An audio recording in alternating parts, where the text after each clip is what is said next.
जेन Zee एक अशी पिढी जी व्यवस्थेला थेट प्रश्न विचारायला आणि आव्हान द्यायला तयार आहे. आजकालचे तरुण झुरळांसारखे आहेत. या एका वक्तव्यामुळे तरुणांमध्ये संतापाची लाट उसळली आणि अवघ्या काही दिवसातच जन्माला आला एक असा पक्ष ज्याचं ना कार्यालय आहे ना निवडणूक चिन्ह, पण सोशल मीडियावर त्याचे 1 कोटींपेक्षा अधिक समर्थक आहेत. नेमका काय आहे हा कॉक्रोच जनता पक्ष आणि त्यामागचा चेहरा कोण आहे? चला जाणून घेऊया. नमस्कार, मी सारिका आणि तुम्ही पाहायला सुरुवात केली आहे पॉलिटिकल महाराष्ट्र. काही दिवसांपूर्वी सर्वोच्च न्यायालयातील एका सुनावणी दरम्यान न्यायमूर्ती सूर्यकांत यांनी बेरोजगार तरुणांबाबत केलेल्या एका वक्तव्याची देशभर चर्चा झाली. ते म्हणाले होते की काही तरुण ज्यांना रोजगार किंवा व्यवसायात स्थान मिळत नाही, ते नंतर मीडिया, सोशल मीडिया किंवा आरटीआय कार्यकर्ते बनून व्यवस्थेवर हल्ला करतात. आतापर्यंत भारतातील जेन झी पिढी राजकारण आणि सामाजिक प्रश्नांपासून दूर असल्याची टीका केली जात होती. मात्र या वक्तव्यानंतर अनेक तरुणांनी सोशल मीडियावर तीव्र प्रतिक्रिया दिली आहे आणि त्यातूनच जन्म झालाय कॉक्रोच जनता पार्टीचा. सध्या सोशल मीडियावर कॉक्रोच जनता पक्ष अर्थातच सीजीपीची जोरदार चर्चा सुरू आहे.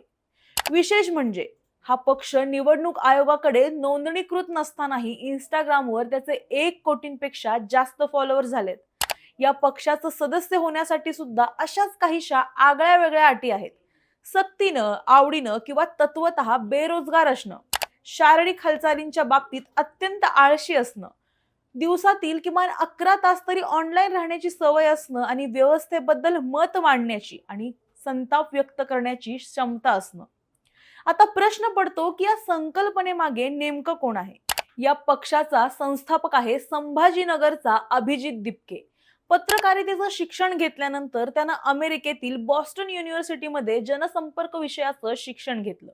2020 ते 2023 दरम्यान तो आम आदमी पार्टीच्या सोशल मीडिया आणि निवडणूक प्रचार मोहिमांमध्ये सहभागी होता. स्वतःला तरुणांनी चालवलेला आणि तरुणांसाठीचा पक्ष म्हणवणारा हा उपरोधिक डिजिटल उपक्रम बेरोजगारी, पेपरफुटी, पारदर्शकता आणि राजकीय प्रतिनिधित्व यांच्यासारख्या मुद्द्यांवर भाष्य करतो. विशेष म्हणजे पक्षाचा जाहीरनामा सुद्धा तयार करण्यात आलाय, ज्यामध्ये महिलांसाठी 50% आरक्षण, माध्यमांचं स्वातंत्र्य, पक्षांतर करणाऱ्या नेत्यांवर 20 वर्षांची बंदी आणि निवृत्तीनंतर सरन्यायाधीशांच्या राजकीय नियुक्त्यांवर बंदी अशा मागण्यांचा समावेश आहे. काहींच्या मते हा केवळ मीम आधारित सोशल मीडिया प्रयोग आहे, तर काहींच्या मते तरुणांच्या नाराजीला मिळालेला हा एक नवा डिजिटल आवाज आहे. पण प्रश्न एकच आहे, कॉक्रोच जनता पक्ष हा केवळ इंटरनेटवरील ट्रेंड आहे की भविष्यातील राजकारणाचा नवा चेहरा? तुम्हाला याबद्दल काय वाटतं? तुमचं मत आम्हाला कमेंटमध्ये नक्की सांगा. व्हिडिओ आवडला असेल तर लाईक करा, शेअर करा, चॅनलला सबस्क्राईब करा आणि पाहत रहा पॉलिटिकल महाराष्ट्र.